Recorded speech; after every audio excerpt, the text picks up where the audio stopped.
Guten Morgen, j'espère que tout le monde va bien. Aujourd'hui on va parler d'allaitement. Alors, je vais faire des petites capsules, hein, on va dire ça comme ça, je vais couper en plein de petites vidéos parce que je parle trop, hein, on le sait déjà. Et surtout, je veux que les gens puissent regarder des vidéos qui les intéressent plus que devoir regarder une grosse vidéo. Donc, première vidéo aujourd'hui, je vous parle de mon allaitement personnel. Donc, j'ai un petit garçon de 20 mois maintenant, 21, 20 mois, hein. Il va avoir 2 ans en fait en décembre.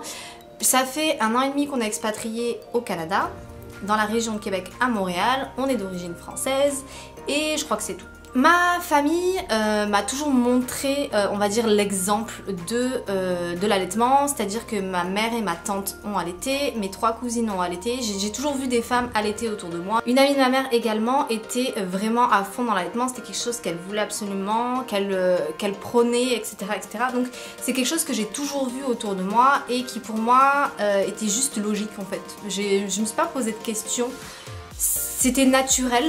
Mon corps était fait pour ça, donc pour moi j'allais allaiter. Voilà, en gros c'était ça. Bien sûr, il y a toujours la question de est-ce que je peux allaiter, est-ce qu'il va pas avoir de problème, est-ce que mon lait sera bon, est-ce que... Enfin, toutes les petites questions qu'on peut se poser, mais pour moi j'allaiterai. Voilà, c'était juste ça. Ce qu'il faut savoir, donc, j'ai eu l'exemple, comme je disais, de mes 3 cousines. Ça va vraiment être là parce que ma mère et ma tante, après, quand je suis née, elles allaitaient plus, hein, soyons clairs. Mes 3 cousines ont allaité et c'est vraiment vers elles en fait que je me suis tournée quand j'avais des questions ou des choses comme ça.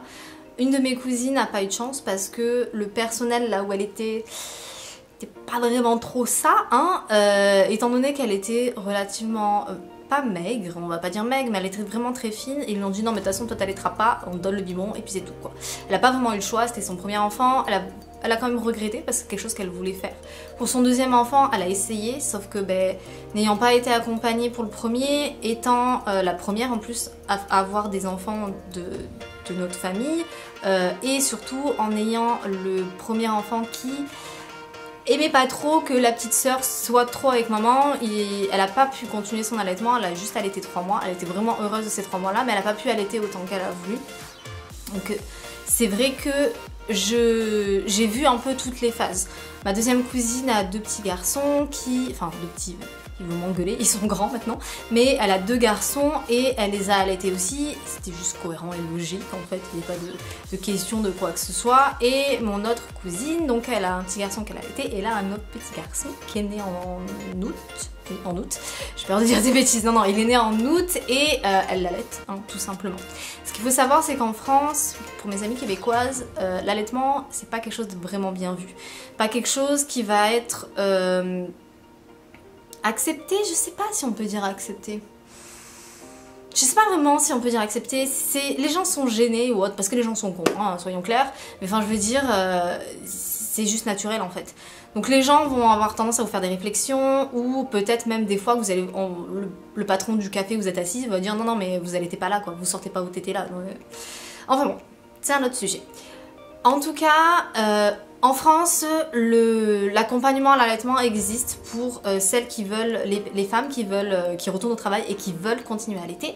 Donc il y a soit une mise en place quand votre entreprise a une garderie au sein de l'entreprise, vous avez possibilité de faire un roulement avec vos pauses en fait, c'est vos pauses qui se transforment en temps d'allaitement. Ou alors vous avez, quand votre enfant est à la garderie, possibilité d'avoir un temps dans la journée pour tirer votre lait. Donc ça existe au niveau de la loi. Voilà, au niveau de la loi ça existe, mais c'est quand même relativement compliqué de mettre en place, parce que la loi est quand même casse-pied, parce qu'il faudrait un endroit, je crois que c'est un endroit fermé, il faut pas que ce soit dans les toilettes, il faut qu'il y ait accès à un frigo, enfin il y a plein de petites choses dans la loi qui font que les entreprises sont là en mode non on va pas mettre ça en place, hein. Donc voilà, en France ça existe, ça déjà il faut le prendre en compte. Moi quand j'ai accouché, ce qu'il faut savoir par rapport à mon histoire personnelle, c'est que j'avais les mamelons dans un état... La sage-femme elle était en mode mais vous leur avez fait quelque chose? Je dis non pas du tout. Je dis bah c'est pas normal. Elle me fait ah non pas du tout. Non non non là ça fait peur, hein. Ça fait très peur. Je dis bah je sais pas, hein. J'ai aucune idée. Elle a vraiment eu peur, elle m'a dit mais c'est pas possible, j'ai jamais vu des mamans aussi attaquées. En fait c'est, alors sans vous dégoûter ou autre, hein, mais comment dire ça sans être dégueulasse, ça s'est prêté, hein. C'était vraiment une catastrophe très très abîmée. Et elle m'a conseillé une crème, je pourrais vous la mettre en description d'ailleurs, une crème pour mes mamelons naturels, baby friendly, je crois qu'elle est cruelty free, enfin tout le bordel. La crème m'a vraiment beaucoup aidée. Et ça c'était aussi une de mes craintes de me dire ok, si j'ai trop mal, est-ce que je vais pouvoir allaiter quoi? Sachant que j'ai eu mal, hein, je préfère le dire, mais enfin bon, étape par étape pour voir. Donc grâce à cette sage-femme, mes mamelons ont été mieux. Quand j'ai accouché, j'ai dit directement que je voulais allaiter, donc ils m'ont mis mon fils au sein, on a essayé plusieurs fois, etc. Ça a été compliqué à des moments parce que ça faisait très mal à cause de mes mamelons. C'était quand même relativement douloureux, même à des moments j'avais envie de pleurer, hein. Je préfère être claire là-dessus. Ça n'a pas été toujours que du bonheur, mais c'était ce que je voulais. Et je savais que j'avais mentalement la force de me dire ok, ça fait mal mais c'est pas grave. Parce que mes seins ils vont se réparer, enfin mes mamelons vont se réparer et parce que c'est bon pour mon fils. Donc il n'y a pas de souci. Une petite chose à savoir, le lait maternel est très cicatrisant. Donc si vous allez accoucher ou si dès maintenant vous avez un peu de lait et que vous êtes enceinte et tout, que les mamelons sont pas bons, le lait maternel c'est très très bon. C'est très très bon aussi pour les conjonctivites, hein, enfin, on s'en fout. Aurore, ne t'égare pas de ton sujet. Ça a été très douloureux, ça a été compliqué, mais j'y suis arrivée parce que j'ai tenu bon. Mon fils a été allaité pendant un an, un peu plus d'un an, 1 an et 4 mois on va dire, parce que il s'est fait son sevrage un peu naturellement, il est rentré à la garderie. Je continuais à l'allaiter bien le soir, bien le week-end et tout, mais en fait j'ai senti qu'il avait plus ressenti le besoin, il avait plus le feeling en fait, ça lui suffisait. Sachant que j'ai continué quand même à tirer mon lait pendant un bon moment.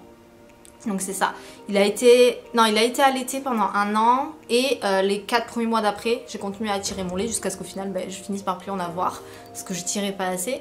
Mais c'est pas quelque chose qui lui a manqué, ça a vraiment été un sevrage naturel. Ce qu'il faut savoir et ce qu'il faut bien prendre en compte, c'est que c'est vous qui décidez si vous arrêtez votre allaitement ou pas. C'est votre bébé qui décide si vous arrêtez l'allaitement ou pas. C'est un accord en commun. Ça va pas être le médecin qui va vous dire non mais laisse tomber, tu vas reprendre le travail, ça sert à rien. Si vous avez décidé que vous allez tirer votre lait et que vous allez continuer à donner votre lait maternel à votre bébé, faites-le. Si votre famille dit ouais mais il mange pas assez, il est tout le temps en train de pleurer là, c'est chiant machin.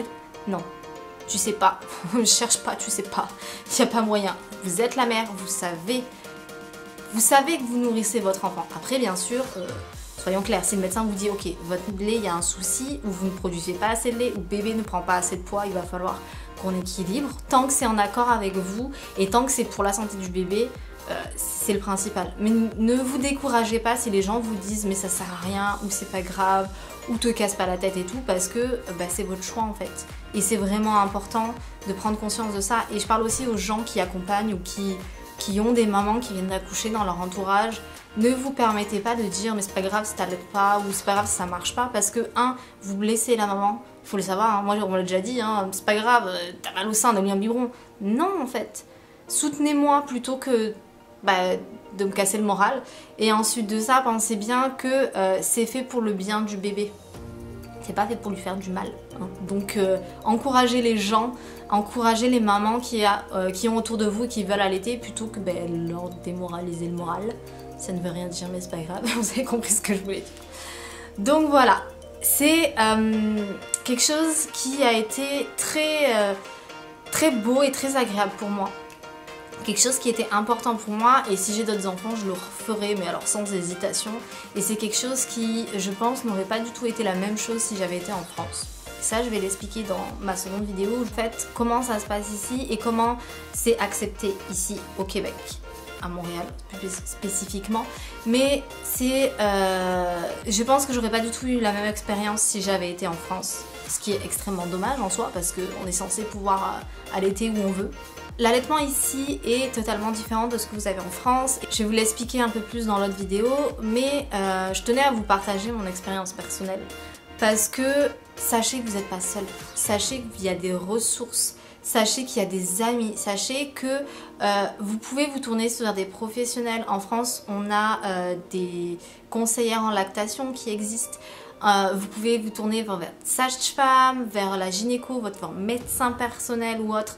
Mais si c'est quelque chose que vous avez choisi de faire et si votre corps le permet, dans le sens où vous avez du lait, hein, faites-le. Et renseignez-vous pour savoir comment ça marche. Renseignez-vous les positions de bébé.